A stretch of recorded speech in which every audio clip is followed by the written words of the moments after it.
Online games చిన్నారుల పాలిట శాపంగా మారుతున్నాయి. ఆన్లైన్ వీడియో గేమ్స్కు బానిసలుగా మారిన చిన్నారులు గేమ్ అప్గ్రేడ్ కోసం నగదు బదిలీ చేస్తూ ఉంటారు. ఈ గేమ్ యాప్ల మాటున సైబర్ నేరగాళ్లు నగదు దోచుకుంటున్నారు.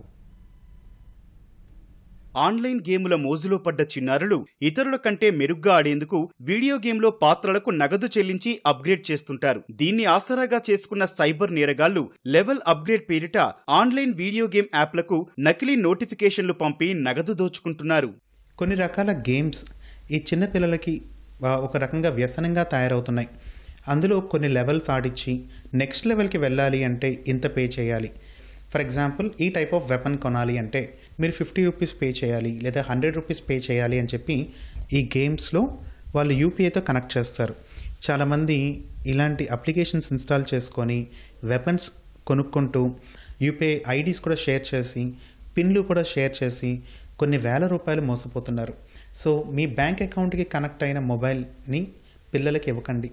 ఫర్ ఎగ్జాంపుల్, మీరు 30 రూపాయలు ట్రాన్సాక్షన్ చేద్దాం అనుకున్న బ్యాక్గ్రౌండ్లో అది 30,000 రూపాయల ట్రాన్సాక్షన్స్ అవుతాయి.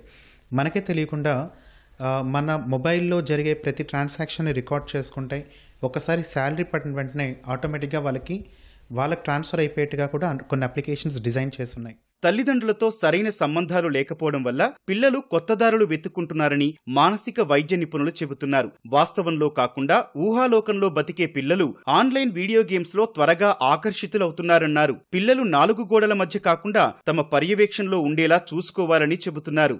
గేమింగ్కి పిల్లలు ఫస్ట్ ఎందుకు ఎడిక్ట్ అవుతున్నారు అనేది ముందు చూడాల్సి ఉంటుంది. ఇప్పుడు ఆల్కహాల్కో, స్మోకింగ్కో, గంజాయికో ఎడిక్ట్ అయినట్టు ఇప్పుడు మా ఆరోగ్య శాస్త్రంలో గేమింగ్ అనేది కూడా ఒక ఎడిక్షన్గా పరిగణిస్తాం.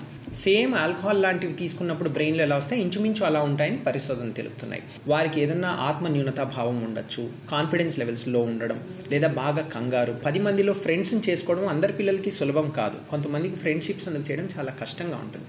అలాంటి పిల్లలు, లేదా కొంచెం స్ట్రెస్, యాంగ్జైటీ ఉన్న పిల్లలు, లేదా పేరెంట్స్తో సరైన కమ్యూనికేషన్ లేకపోవడం, ఈ పిల్లల్లో ఉన్న ఈ మానసిక రుగ్మతల వల్ల కానివ్వండి, వారి స్వభావంలో ఉన్న కొన్ని ఫాల్ట్ల వల్ల కానివ్వండి, గేమింగ్ అనే దాంట్లో ఒక ఎస్కేప్ అవుతూ ఉంటారు. అంటే రియాలిటీ నుంచి, నిజ జీవితం నుంచి వర్చువల్ వరల్డ్కి ఎస్కేప్ అయి ఒక రకమైన ఆనందాన్ని, తృప్తిని పొందుతూ ఉంటారు. అంతేకాకుండా కొన్ని ఫ్యామిలీస్లో పేరెంట్స్కి పిల్లల మధ్య సరైన బాండింగ్ లేకపోవడం.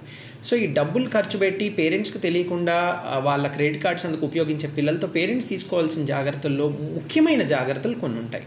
నెంబర్ 1 ఏంటంటే, ఈ గేమింగ్ వాళ్ళు చేసేది కూడా ఎక్కడో బెడ్రూమ్లో, ప్రైవేట్ ప్లేస్లో చేయకుండా కామన్ ఏరియాస్లో వాళ్ళు ఆడేటట్టుగా చూసుకోవడం చాలా ముఖ్యమైన విషయం. మీ పిల్లవాడు కనుక ఒక ఏజ్ కంటే తక్కువ ఉన్నట్లయితే వాడు ఎంత టైం ఏమి ఆడచ్చు, ఏమి ఆడకూడదు అనేది మీరు ముందే సెట్ చేయొచ్చు. సో అలాంటి స్క్రీన్ టైం కంట్రోల్స్ మీరు చక్కగా వాడటం ఒక ఇంపార్టెంట్ విషయం. అవుట్డోర్ గేమ్స్, కోచింగ్, క్రికెట్ ఆడించండి. అలాంటి అవుట్డోర్ గేమ్స్, హాబీస్ పెట్టడం వల్ల పిల్లల్లో ఇలాంటి ఈ ఎడిక్షన్స్ అనేవి తగ్గడానికి మంచి ఛాన్స్ ఉంటుంది. ఆన్లైన్ వీడియో గేమ్స్ నుంచి పిల్లల దృష్టిని మళ్లించి శారీరక, మానసిక దృఢత్వాన్ని పెంపొందించే అవుట్డోర్ గేమ్స్ ఆడించాలని వైద్యులు చెబుతున్నారు.